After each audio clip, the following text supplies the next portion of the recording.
कमाओ बेटी। स्वाति 18 साल की थी जब पिता की मौत हुई थी। स्वाति, तू ही आज से इस घर का बेटा है। तेरा एक भाई और एक बहन, दोनों की जिम्मेदारी तेरी ही है। पर माँ, मैं तो खुद पढ़ रही हूँ, मैं क्या कर सकती हूँ? बेटा, तेरे पिता की जगह तुझे नौकरी लग सकती है। तो बस किसी तरह पापा के ऑफिस जाकर रोज बाबू से मिलना शुरू कर दे। स्वाति पापा के दफ्तर जाती है, जहाँ सीनियर बाबू कहते हैं, अरे शर्मा जी की बेटी स्वाति है ये। कैसे शर्मा जी का सपना था इसे पायलट बनाने का, और आज छोटी सी नौकरी के लिए परेशान हो रही है। ये तो अच्छा है कि शर्मा जी एक जमीन में 2 कमरा डाल गए। कम से कम इन बच्चों के सर पर छत तो है। बेटा स्वाति, माँ क्या करती है, उन्हें बोलो ये नौकरी वो ले ले और तुम अपनी पढ़ाई करो बेटा। स्वाति घर आकर माँ को सारी बात बताती है। अरे बेटा, मैं अगर नौकरी करूंगी तो घर कौन देखेगा? खाने पीने से लेकर घर की सुरक्षा। मैं तो पढ़ी भी नहीं हूँ, तो कम से कम 12वीं तो पास है। आगे पढ़कर और अच्छे पद में तरक्की ले सकती है बेटा। स्वाति अगले दिन फिर पिता के ऑफिस जाकर बाबू को ये बात बताती है। कैसी है शर्मा जी की बीवी, एक बच्चे की बलि ही चढ़ा रही है। स्वाति सुन तो सब रही थी, लेकिन समझ कुछ नहीं रही थी। लोगों की मदद से स्वाति को पिता की नौकरी मिल जाती है। अब स्वाति सुबह ऑफिस जाती और देर शाम थक कर घर चली आती। घर पर भाई कहता है, दीदी आ गई, दीदी आ गई। दीदी, इस बार सैलरी से मुझे नया बैट चाहिए। दीदी, मुझे दाल चाहिए। स्वाति बेटा, जरा ये दही खा ले, ताकत आएगी। सारा दिन थक जाती है। जल्दी से ये कपड़े बदल ले, मैं खाना लगाती हूँ। स्वाति का पूरा घर बहुत ख्याल रखता था, उसके आने का इंतजार करता।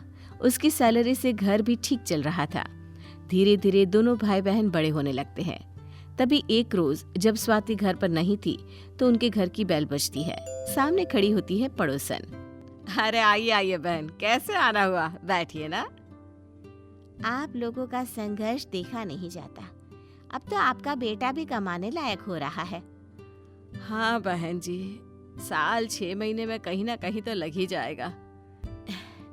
वो मैं आपकी बेटी के लिए रिश्ता लेकर आई थी। अब उम्र भी तो हो रही है बच्ची की। हाँ, हम लोग भी बात कर रहे थे कि छोटी के लिए कोई अच्छा लड़का मिल जाता। अरे कैसी बात कर रही है स्वाति की माँ? मैं तो स्वाति के लिए रिश्ता लेकर आई थी। कितनी सरल, मधुर बोल और सरकारी नौकरी। लड़कों की तो लाइन लगी है, और वो भी एक से बढ़कर एक। खड़ी हो जाइए, और वो रहा रास्ता बाहर का, दफा हो जाओ। अरे घर जो लड़की चला रही है, सरकारी नौकरी की लालच में उसे ले जाओगी? अरे निकलो यहाँ से। पड़ोसन को स्वाति की माँ का व्यवहार बिल्कुल अच्छा नहीं लगता। उसे गुस्सा आ जाता है। अच्छा, तो बिठा कर रखोगी क्या सारी जिंदगी घर पर लड़की को? और तुम्हें काहे की चिंता है? बेटी मेरी, जो चाहे मैं करूं। पड़ोसन भी बड़बड़ाकर निकल ही रही थी। कितनी लालची औरत है, बेटी की जिंदगी खराब कर रही है पैसों की लालच में। आज तो रिश्ते आ रहे हैं, कल को पूरी जिंदगी घर पर बिठाने की ही जरूरत ना पड़ जाए। स्वाति वहीं से आ रही होती है। वो पड़ोसन की बात सुन लेती है। अरे क्या हो गया माँ, ये कंचन आंटी क्यों बड़बड़ाकर निकल रही थी? अरे कुछ नहीं, तू आ गई बेटा, जाकर चेंज कर ले। मैं खाने को नाश्ता और चाय लेकर आती हूँ। धीरे धीरे वक्त गुजरता है। छोटी बहन की शादी और छोटे भाई की भी शादी हो जाती है। अरे स्वाति दीदी, आज आप लेट हो गई। ऑफिस से कहाँ रह गई थी? कुछ नहीं, काम ज्यादा था ना, इसलिए। अच्छा ठीक है, मैं नाश्ता ला रही हूँ, आप आराम से कपड़े बदल ले। अरे रोटी का वक्त हो रहा है। स्वाति चाय पिएगी क्या? क्यों? माँ, मेरी आदत है ना, मैं इतनी जल्दी खाना नहीं खाती हूँ। बहू, तू खाना लगा, इसे चाय पीनी होगी तो खुद ही बना लेगी। स्वाति को माँ की बात का बुरा लगता है। तभी भाई आ जाता है। स्वाति दीदी, मैं आपसे बात करने ही वाला था। वो क्या है ना, ये घर बनवाना है तो। अरे तो बनवा लो ना, किसने मना किया है?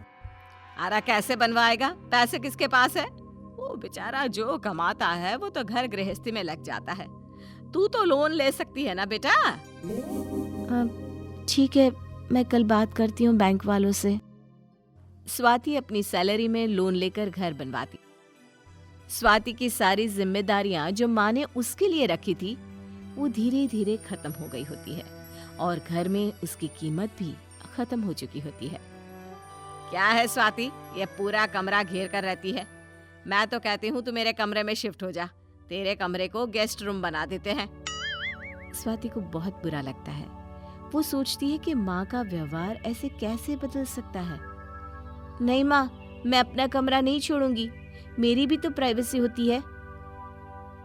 पूरा घर बन जाने के बाद एक दिन भाई कहता है, स्वाति दीदी, मैं क्या कह रहा हूँ, ये घर मुझे ना मेरे नाम करवाना है, तो आप पेपर बनवा दीजिए ना। स्वाति बात को टाल देती है। कुछ दिन बाद फिर से, दीदी घर मेरे नाम करवा दीजिए ना, क्यों नहीं करवा रही आप? नहीं करवाऊंगी, फिलहाल तो बिल्कुल नहीं करवाऊंगी। माँ को स्वाति की बात ठीक नहीं लगती। वो जोर से स्वाति पर चिल्ला देती है, क्या कहा? पापा का घर है, जो बेटे का हक होता है, ज्यादा मालकिन बनने की कोशिश ना कर।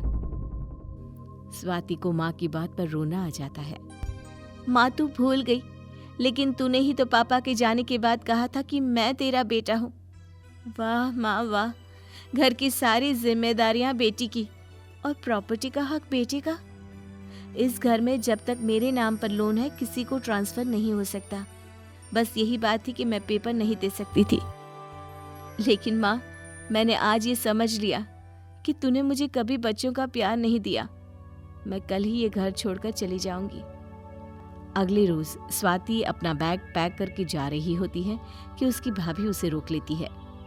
दीदी आप कहीं नहीं जाएंगी, कोई इस घर से जाएगा तो वो है हम लोग, क्योंकि दीदी आपने इनकी पढ़ाई लिखाई से लेकर सारा खर्चा उठाया।